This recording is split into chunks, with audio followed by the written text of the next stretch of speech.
respeitar primeiro a dor que a senhora estava a sentir.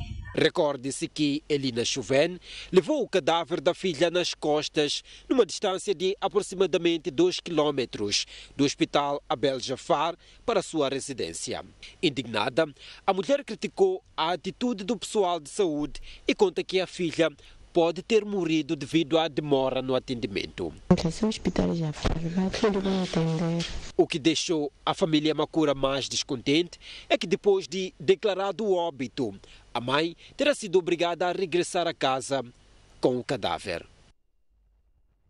A Assembleia Municipal de Maputo declarou hoje perda de mandato de 6 membros do MDM que mudaram-se para a Renamo. A decisão agrada este partido, mas os visados entendem que é contra a lei.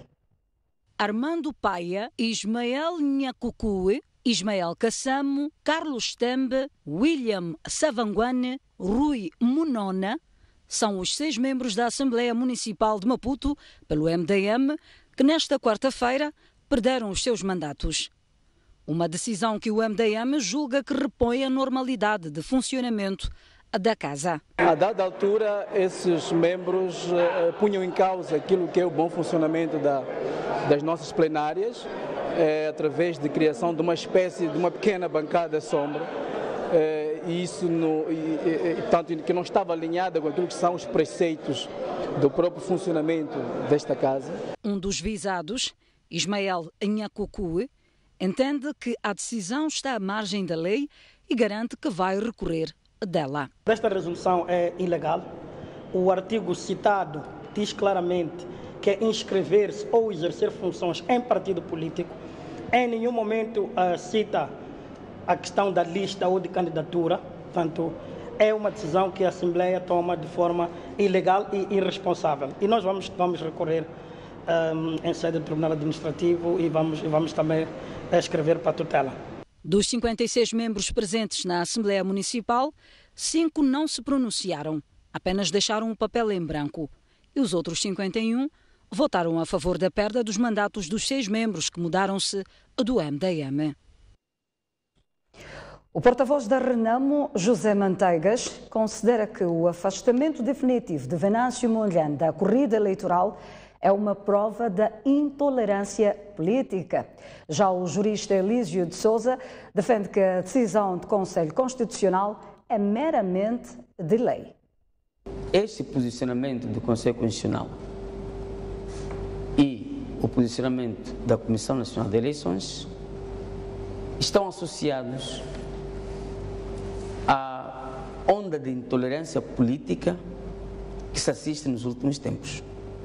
O porta-voz da Renamo explica ainda por que o seu partido não seguiu os procedimentos exigidos pela Constituição da República. Nós estávamos conscientes de que este era o melhor caminho. Mas há um princípio também que no recurso é aflorado. É o princípio de que a Constituição prevalece sobre todas as outras leis. José Manteiga falava nesta terça-feira no programa Linha Aberta da STV, onde teve como colega de painel Elísio de Souza. A discussão que se coloca... Jurista que considera legítima a decisão do Conselho Constitucional e que não haveria algum milagre a favor de Venâncio Mondlane. Todas as normas presumem-se constitucionais até declaração em contrário. Então, o argumento de inconstitucionalidade do artigo é, portanto, um argumento falacioso. Não deveria sequer ser levantado. E não foi por falta de aviso. Os efeitos da lei vigoram para o tempo em que a lei foi aplicada. A não ser, é por isso que eu sempre referi isto, na minha primeira abordagem sobre este tema, a não ser que a lei anterior seja diferente da lei posterior. A STV traz esta noite, no programa Debate da Nação, o balanço de governação do município da Beira. As promessas, o que foi feito e o que ficou por fazer. São alguns dos aspectos aflorados no programa. E nós vamos seguir com mais informação. O IESE considera que a corrupção nos municípios pode ser uma das razões da má prestação de serviços. O Instituto de Estudos Sociais e Económicos fez hoje a primeira apresentação pública do relatório sobre a governação municipal. Acesso, confiança, participação, satisfação e corrupção são os 5 aspectos que a pesquisa realizada pelo IESE teve em conta ao avaliar 8 municípios do país. Dentre as utilidades, salva vista a de Lixinga, que foi a pior colocada e onde os munícipes consideraram haver mais corrupção. Os resultados ligados à corrupção, a constatação é que praticamente nos 8 municípios onde fomos ano passado, a percepção é que nos últimos 12 meses a corrupção aumentou e na percepção dos munícipes não se tem feito muita coisa do ponto de vista do combate à corrupção. Apesar da corrupção ser preponderante para avaliar a boa governação, o estudo revela que os munícipes estão mais preocupados com mais aspectos. Temos, em primeiro lugar, as vias de acesso, abastecimento de água e depois temos a recolha de resíduos sólidos. O parâmetro de boa governação será feito de 3 em 3 anos. Esta espelha a percepção dos munícipes sobre o desempenho da governação municipal. Neste ano, a pesquisa abrangeu os municípios da Beira, Ilha de Moçambique, Lixinga, Majacase, Nampula, Pemba, Climane e Tete. A Assembleia Provincial de Manica está preocupada com a falta de responsabilização da empresa que reabilitou a Estrada Nacional 260, que liga a cidade de Chimoio à sede do distrito de Mussurize, neste caso devido à fraca qualidade das obras, orçadas em cerca de 4,5 bilhões de meticais. É neste estado que se encontra a estrada que liga Chimoio a Espungabeira, um troço de cerca de 240 km, inaugurada há cerca de 2 anos pelo chefe de Estado. Os utentes desta via dizem ser urgente a reparação e apelam às autoridades competentes a controlar as viaturas de carga que por aqui passam, que no seu entender são principais responsáveis pela sua degradação. A estrada não está nada bem. Está a andar a estragar amortecedores, muitas coisas. Parafusos caem de qualquer maneira por causa de buracos. Para resolver esse problema, o único meio que deixa fazer é preciso que haja um instrumento que cada carro que carrega pedra que passa por aqui seja pesado. Nós podemos evitar essa consequência. E a via está muito mal. Está, de facto. A Assembleia Provincial de Manica, que está reunida na sua 8ª sessão ordinária, diz que um dos assuntos na manga é saber do governo sobre os passos que já deu com vista à responsabilização da empresa executora da obra. É uma das questões que nós, os membros da Assembleia Provincial, vamos fazer questão outra vez, porque ainda não há sinais de reabilitação. O governo tem dito que o assunto estava com o empreiteiro. As obras de reabilitação desta via, que já está esburacada, compreenderam alargamento e asfaltagem e custaram cerca de 4,5 bilhões de meticais, financiados pelos governos de Moçambique e de Portugal. Com imagens de Jorge Joaquim, Carlitos Cadangue, STV. Agora sim, a STV traz esta noite, no programa Debate da Nação, o balanço de governação do município da Beira. As promessas, o que foi feito e o que, neste caso, o que ficou por fazer. São alguns dos aspectos aflorados no programa. Acompanhe. O IDIL, os vereadores e os munícipes, juntos num frente a frente para debater a vida do município da Beira. Os munícipes reconhecem avanços, mas dizem que há promessas que morreram no papel. A promessa principal foi de uma cidade da Beira para todos. Governação inclusiva. Eu me senti um pouco a ausência da governação inclusiva. As estradas da cidade da Beira estão a cada dia piores. E vemos que o município tenta em algumas estradas colocar saibro e outras, eu digo, pedras e cimento, mas pequena chuva e a estrada de novo volta a estar degradada. De forma metafórica, David Simango responde sobre as estradas. A minha calça jeans, se estiver cansada, rota, eu vou cozendo aqui, mas estou a cozer aqui, do outro lado está a abrir. Infelizmente é isso. Agora a estrada, o que temos que fazer? Temos que remover aquilo tudo. É verdade, é preciso remover, podemos ir à reciclagem, é preciso ter equipamento especializado para fazer reciclagem, o município não o tem. Mas nem tudo vai mal. A idealidade diz haver muita coisa que mudou para positivo. Nós, nesta governação, entramos com muitos problemas. A Beira era considerada cidade das diarreias. A Beira era considerada cidade da cólera. Hoje, na Beira, as diarreias praticamente estão minimizadas. A cólera está derrotada. Participantes do segundo dia da Conferência Internacional sobre Indústria Extrativa consideram a ocultação dos conteúdos dos contratos do setor extrativo um problema generalizado em África. Assim, os painelistas estrangeiros defenderam a necessidade de massificação de programas que pressionem as autoridades e aos megaprojetos como forma de reverter o cenário. Neste último dia da conferência, com o tema divulgação de informação, prestação de contas e crescimento inclusivo e governação no setor da indústria extrativa, um dos painéis falou de experiências do setor em alguns países africanos.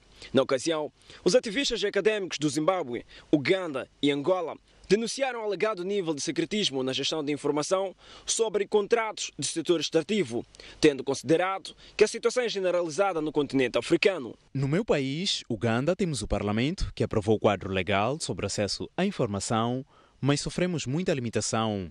Há sessões, por exemplo, mesmo sobre o setor extrativo, cujos conteúdos as autoridades alegam que é segredo do Estado, enquanto, na verdade, são do interesse público. Este tipo de situações gera desconfianças e especulações.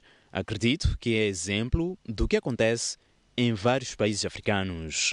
Os problemas enfrentados pelas comunidades não fazem parte da agenda parlamentar e não são trazidos para o domínio público pelos órgãos de comunicação social.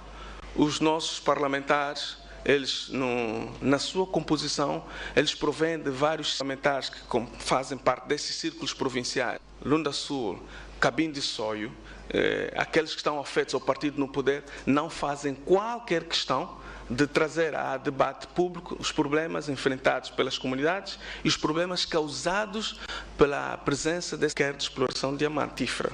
Já outros participantes defenderam que, mais do que lutar para acesso à informação, é preciso que a sociedade civil saiba lidar com o conteúdo disponibilizado para aferir até que ponto corresponde à verdade. A transparência é preponderante para a participação efetiva das comunidades. O acesso à informação é indispensável, pois a mesma deve ser disponibilizada. Mas é preciso perceber que o acesso à informação não é tudo. Contudo, a maneira como vamos utilizar esta informação é que vai fazer diferença para aferir a verdade sobre determinados assuntos. A Conferência Internacional sobre a Indústria Extrativa, realizada terça e quarta-feira em Maputo, pelo Centro de Integridade Pública e seus parceiros, contou com a participação de empresários, académicos e representantes de instituições públicas. E com esta notícia vamos fazer uma curta pausa. Voltaremos dentro de instantes com mais informação. Até já. Seguimos com notícias no Jornal da Noite. Muitos estudantes que passam da universidade não desenvolvem competências necessárias para os desafios de desenvolvimento que são colocadas na sociedade. O desfazamento entre a formação superior e a realidade social pode ser uma das causas. São conclusões tiradas da Conferência Internacional de Educação e Psicologia que decorre em Nampula. É a primeira Conferência Internacional de Educação e Psicologia que junta pesquisadores, docentes nacionais e estrangeiros e dirigentes de universidades baseadas em Nampula.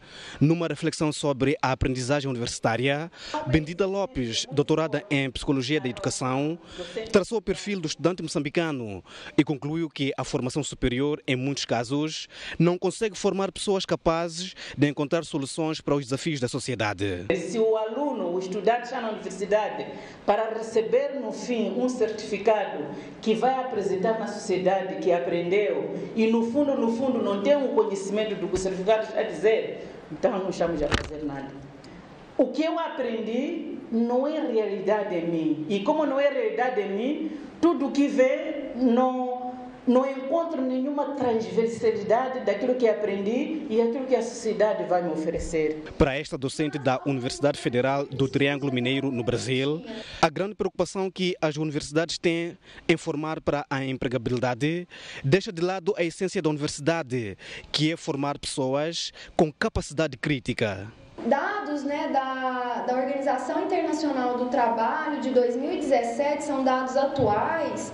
Eles vão nos mostrar que a juventude em transição para o trabalho nesse mundo globalizado está desempregada. Olha a grande contradição, né? Então, incentiva-se, reconhece a importância de uma formação de nível superior, mas a gente tem as pessoas que se escolarizam, que se graduam com grandes dificuldades de inserção profissional. Vocacionada essencialmente na formação de professores, a Universidade Pedagógica pretende, com esta conferência, abrir debate sobre a qualidade de ensino, tendo em conta o papel do docente e do estudante. Toda a sociedade é responsável pela qualidade dos estudantes que nós temos, tanto no ensino primário, secundário ou mesmo no ensino superior. A responsabilidade não recai só no sistema educativo como tal, mas recai sobre toda a sociedade. A nível nacional, a Universidade Pedagógica conta com cerca de 60 mil estudantes. O Centro de Aprendizagem e Capacitação da Sociedade Civil apresentou hoje resultados da implementação de um projeto que abrangeu 30 escolas e 13 unidades sanitárias de 3 distritos da província de Gaza.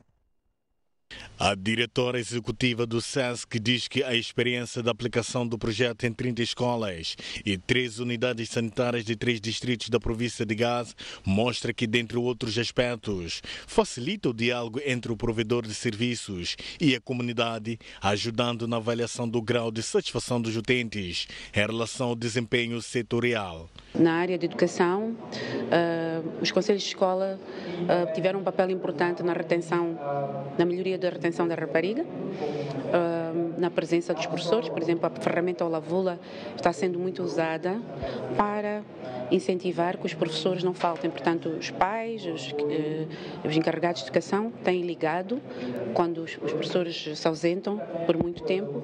Paula Manjati diz que no setor da saúde os resultados são mais visíveis atualmente, desde o início da implementação do projeto. Na área da saúde, o tratamento que os provedores de saúde têm feito, por exemplo, a forma como lidam com os doentes, ou utentes, diria, a forma como a sua presença ao longo do dia tem melhorado. Através destas intervenções, a fonte diz que se pretendia facilitar a participação e o engajamento dos cidadãos e das organizações da sociedade civil nos processos de monitoria da qualidade dos serviços de saúde e educação, bem como a facilitar processos de advocacia com vista à melhoria da qualidade desses serviços. A Renamo apresentou hoje em Chimoio os seus 5 cabeças de lista que vão concorrer em igual número de municípios de Maniga. O Partido da Perdiz diz estar confiante na vitória em todas as autarquias. Foi durante uma cerimônia que contou com a presença de quadros da Renamo ao nível provincial, membros e simpatizantes, que o maior partido da oposição no país apresentou os seus 5 cabeças de listas, nomeadamente Manuel Makukove para a cidade de Chimoio, Zolinho Nanganane para Manica, Antônio Gonera de Catandica, Carlos Correia de Gondola e Paulo Tafura, que vai concorrer pelo município de Sussundenga. Esta apresentação oficial dos cabeças de lista de todas as cidades e vilas municipais é a nossa preparação efetiva da vitória final, porque nós contamos com a vitória. Contamos com a vitória por quê? Porque nós toda a altura estamos no terreno a trabalhar bairro por bairro e todos os munícipes desta vez só contam com a vitória da Renamo para a melhor vida da população daquelas cidades. Manuel Makukove diz que é chegada a hora de dirigir a cidade de Chimoio para resgatar a dignidade dos munícipes daquela urbe. Vamos ganhar este município porque nós vamos libertar este povo. Este povo está nas amarras daqueles que dirigem esse município desde a independência e todo o povo quer liberdade. E nós vamos libertar este povo e vamos trazer a dignidade para estes munícipes desta cidade. Essencialmente é o que nós vamos fazer. O cabeça de lista da Renamo que concorre para a cidade de Chimoio tem 50 anos, possui grau de licenciatura em Economia e Gestão, é funcionário da STDM e vice-presidente da Assembleia Provincial de Manica. Terminou ontem em Beijing o Fórum de Cooperação China-África, que visava fortalecer as relações comerciais entre as duas partes. O presidente sul-africano, Cyril Ramaphosa, classificou a cimeira como histórica. O Fórum de Cooperação China-África, que reuniu em Beijing centenas de empresários, líderes africanos e chineses, terminou esta terça-feira. Na conferência de imprensa, o presidente chinês Xi Jinping considerou o evento um sucesso. A sexta cimeira culminou com a publicação da Declaração de Beijing que, segundo Xi, é a maior expressão de um futuro comum entre China e África e um sinal vivo para o mundo que as duas partes avançam de mãos dadas. O presidente sul-africano Cyril Ramaphosa reiterou as palavras do seu homólogo chinês, tendo considerado a cimeira um evento histórico. I would say that this has been a historic summit in more ways than one. It has also been heartening to witness the spirit of cooperation that prevailed amongst the leaders from Africa during the deliberations. And this underlined the deep bonds of friendship and mutual understanding between China and the countries from the African continent. Os resultados do evento incluem 60 bilhões de dólares para investimento em África e o Plano de Ação 2019-2021, que é um conjunto de 8 megaprojetos a serem implementados em África por um desenvolvimento econômico verde e sustentável no continente. 17 pessoas morreram e dezenas ficaram feridas na colisão de 2 comboios em Angola. Há suspeita do acidente ter sido causado por erro humano. Foi uma terça-feira trágica na província angolana de Namibe. 2 comboios que seguiam em sentido contrário chocaram-se, tendo causado 17 mortos e 12 feridos. A colisão deu-se entre o comboio que seguia no sentido Lubango, que transportava granizo, e o outro que fazia a manutenção da via sob responsabilidade dos chineses. Os feridos foram transportados ao hospital mais próximo do local, que dista a 180 quilómetros. Suspeita-se que tenha havido um erro na comunicação sobre a circulação dos 2 comboios. Uma equipa de investigação já está no terreno para apurar as causas da colisão. Este é o segundo acidente nos últimos 2 anos. Em fevereiro deste ano, uma composição descarrilou, mas não causou vítimas. Mais uma pausa no Jornal da Noite. Como tem sido habitual, a previsão do estado de tempo para as próximas 24 horas. Começamos mesmo pela Zona Sul, onde Maputo poderá registrar uma temperatura máxima de 37 graus e uma mínima de 16. Xaixai com 36 graus de máxima, 18 de mínima. Inhambane com 29 graus de máxima, 22 de mínima. Para a zona centro do país, Beira poderá registrar uma temperatura máxima de 32 graus e uma mínima de 22. Chimoio com 33 graus de máxima, 17 de mínima. Tete espera-se uma temperatura máxima de 38 graus e uma mínima de 22. Para Quilimane espera-se uma temperatura máxima de 35 graus e uma mínima de 22. Já para a zona norte do país, Nampula poderá registrar uma temperatura máxima de 32 graus e uma mínima de 20. Pemba com 29 graus de máxima, 21 de mínima. Lixinga poderá registrar uma temperatura máxima de 26 graus e uma mínima de 14. Até já. A previsão do tempo é-lhe oferecida pela Índico Seguros. Seguimos com o desporto no Jornal da Noite. Já está completa a lista de convocados dos Mambas para o jogo de sábado, com a integração dos jogadores vindos da Europa e que chegaram ontem ao país. Maninho e Reginaldo assumiram o desejo do grupo em vencer a Guiné-Bissau para manter a liderança do Grupo K de qualificação ao CAN 2019. Finalmente, todos os 27 jogadores chamados por Abel Xavier subiram pela primeira vez ao relevado do Estádio Nacional do Zimpeto para preparar o embate do próximo sábado diante da Guiné-Bissau. Ratif, Zenedine Júnior, Reginaldo, Geraldo, Clésio Mexer são alguns dos internacionais que já integraram o conjunto. A precisão do passe e boa recepção da bola foram os primeiros aspectos ensaiados sob o olhar atento de Abel Xavier. Ninguém recebe a bola parada. Não acontece no jogo. Ninguém recebe a bola parada. Bola. Do outro lado, os três guarda-redes ensaiavam as defesas, sob pressão dos dois treinadores que testavam a segurança de cada um. Mais tarde, o ensaio das jogadas de contra-ataque, com destaque para remates, onde os avançados devem saber aproveitar as oportunidades que têm, foram outros aspectos ensaiados por Abel Xavier e seus jogadores. A meio do treino, Clésio abandonou os trabalhos, ressentindo-se de um toque que sofreu no último jogo efetuado no seu clube. Mas nada que preocupe a equipa técnica. Vencer a Guiné-Bissau é a palavra de ordem no seio dos Mambas, mesmo porque o objetivo é manter a liderança no grupo K.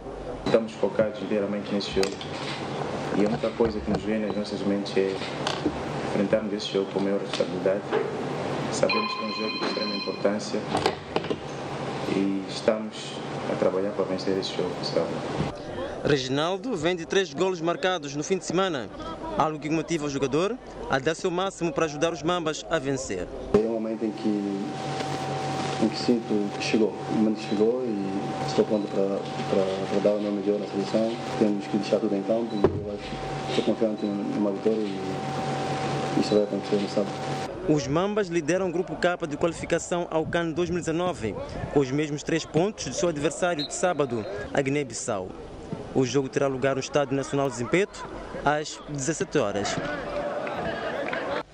Entretanto, Clésio Baúque e Telinho apresentam algumas malezas trazidas dos respectivos clubes, mas o médico da seleção garante que estarão aptos para o jogo com a Guiné-Bissau.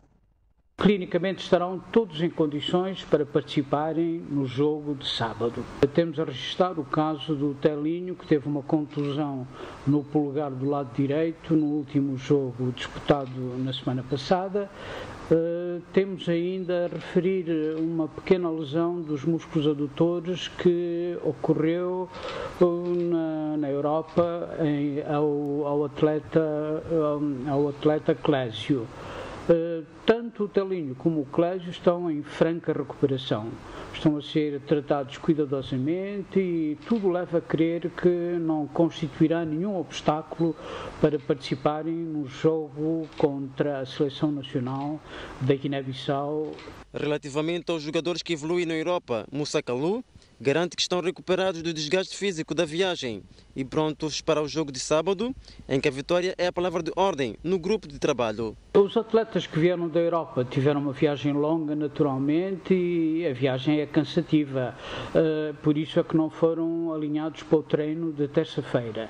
Mas neste momento estão absolutamente recuperados do cansaço físico. Para já, os sinais são animadores nos Mambas, até porque todos os pré-convocados estão aptos para defrontar a Guiné-Bissau, cabendo ao selecionador nacional, Abel Xavier, fazer as escolhas daqueles que vão procurar a segunda vitória de Moçambique no grupo K de qualificação ao CAN 2019, nos Camarões. O público, 12º jogador, é chamado a marcar presença em peso no Estádio Nacional de Zimpeto. Foi lançada hoje a primeira pedra para a construção de Matola Estádio, infraestrutura desportiva com capacidade para albergar 12 mil espectadores. As obras de construção terão a duração de 1 ano e meio. Depois de ter investido na compra de um clube em Portugal para facilitar a transferência de jogadores moçambicanos para a Europa e assinar uma parceria com o Futebol Clube do Porto para a projeção de novos talentos, a Associação Black Bulls deu esta quarta-feira mais um passo na sua contribuição para o desenvolvimento do desporto moçambicano. Com efeito, lançou o projeto de construção do Estádio da Matola, infraestrutura desportiva que contempla 2 campos de futebol, um dos quais com relva sintética, uma piscina e 15 apartamentos tipo 2, que irão albergar os jogadores da academia. O ato foi testemunhado por Calixto Coça, edil da Matola, Junai de Laligi, patrono da Associação Black Bulls, Abel Xavier, selecionador nacional e várias figuras ligadas ao desporto. Para nós é uma felicidade e queremos crer que efetivamente vem dar, digamos, mais valia. E o objetivo final é ter aqui uma elite de jogadores nacionais. Para Abel Xavier, selecionador nacional, a infraestrutura apresenta-se como um espaço privilegiado para os jovens talentos mostrarem o seu valor. No meu levantamento que eu fiz por todo o país, eu analisei que efetivamente havia estruturas que deviam ser melhoradas e obviamente esta estrutura vem no alinhamento, no meu ponto de vista, extremamente positivo. Os valores envolvidos no projeto de construção do estádio de Matola não foram revelados. Já estão confirmadas as presenças de corredores do Quênia, Eritreia, África do Sul, Etiópia e Uganda na primeira meia maratona internacional de Maputo, prova que terá lugar no dia 16 de setembro. Maputo prepara-se para acolher, dentro de 11 dias, uma das provas de atletismo com mais tradição em todo o mundo. São esperadas 3.000 pessoas na prova, que terá um percurso de 21 quilômetros, sendo que os vencedores em masculinos e femininos terão direito a prêmios monetários que não foram revelados na conferência de imprensa de lançamento da mesma. Paralelamente, decorrerá a denominada Corrida da Família, uma mini-maratona com 5 quilômetros de extensão, aberta a qualquer amante da modalidade. Toda a equipa que está a trabalhar para este grande evento acha que já está tudo preparado para esse dia. A prova está medida com um medidor internacional. Havia a probabilidade que a prova pudesse passar na ponte, não foi ainda inaugurada. As inscrições irão decorrer até a próxima terça-feira, 13 de setembro, na sede da Federação Moçambicana de Atletismo. Para assegurar maior brilhantismo da prova, foram convidados atletas estrangeiros com experiência de participação em maratonas. O Barclays Moçambique celebra este ano 40 anos de presença no mercado moçambicano e, tendo em conta que pertence a um grupo internacional como o ABSA Group, para nós é muito importante estar associado a provas e eventos em Moçambique que projetam o país internacionalmente. A partida das duas provas será realizada em simultâneo às 8 horas do dia 16 de setembro, na Praça da Independência, sendo que a chegada será no mesmo local. O Jornal da Noite fica por aqui. Não deixe de acompanhar logo após a telenovela A Força do Querer, o debate da nação. Boa noite.